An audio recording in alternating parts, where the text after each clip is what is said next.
Hello dear friends, एक बार फिर से मोटिवेशनल कहानी में स्वागत है।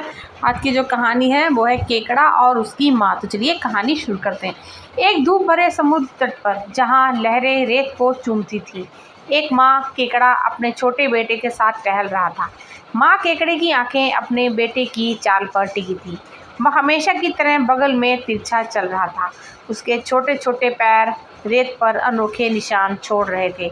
माँ केकड़े को यह देखकर चिढ़ हो रही थी। उसने अपनी भ्रुकुटी तानते हुए कहा, तुम इस तरह तिरछा क्यों चलते हो? तुम्हें हमेशा अपने पैर की उंगलियां बाहर की ओर करके सीधे और आगे की ओर चलना चाहिए।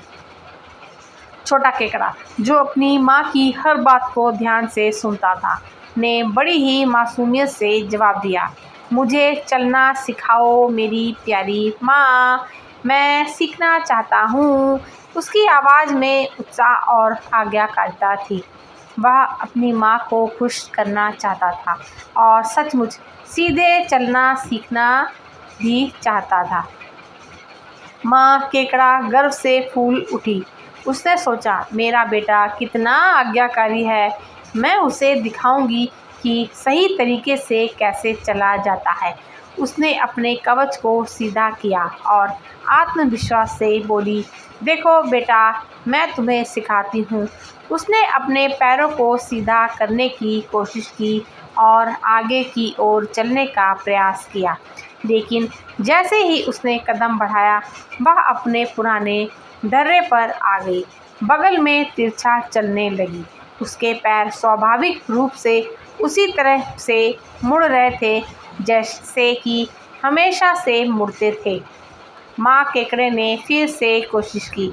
इस बार उसने अपने पैर की उंगलियों को बाहर की ओर मोड़ने की कोशिश की, जैसा उसने अपने बेटे को सलाह दी थी, लेकिन यह उसके लिए बिल्कुल नया था। उसका संतुलन बिगड़ा, पैर उलझे और वह धड़ाम से रेत पर नाक के बल गिर पड़ी। छोटा केकड़ा देखकर बड़ा ही हैरान हो जाता है और अपनी माँ की ओर दौड़ता है। माँ, तुम ठीक हो? उसने चिंता से पूछा। माँ केकड़ा धीरे धीरे उठी, अपने कवच से रेत झाड़ती हुई। उसका चेहरा शर्मिंदगी से लाल हो गया। उसने अपने बेटे की ओर देखा, जो अब उसकी भी ओर उत्सुकता से ताक रहा था। माँ केकड़े को अचानक अपनी गलती का एहसास हुआ। उसने अपने बेटे को कुछ ऐसा करने को कहा था जो वह स्वयं भी नहीं कर सकती। उसे लगा कि वह अपने ही उपदेश में फंस गई थी। बेटा, उसने बड़े ही धीमे स्वर में कहा, मैंने तुम्हें कुछ ऐसा करने को कहा जो शायद मेरे लिए भी मुश्किल है। हम केकड़े हैं, स्वाभाविक रूप से बगल में ही चलते हैं। ये हमारी ही प्रकृति है। शायद मुझे तुम्हें कुछ और सिखाने की कोशिश करने से पहले खुद इसे सीखना चाहिए।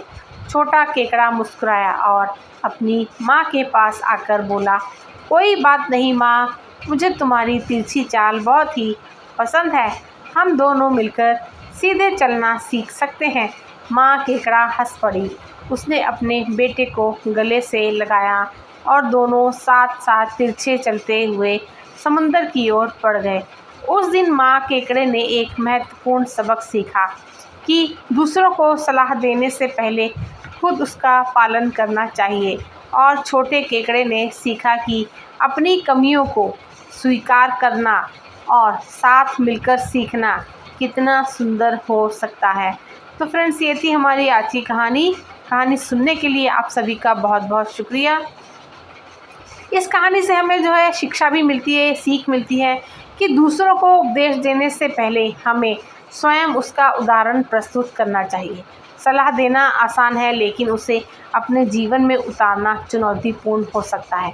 माँ केकड़ी की तरह हमें भी अपनी सीमाओं को समझना चाहिए और दूसरों को प्रेरित करने के लिए पहले स्वयं को बेहतर बनाना चाहिए।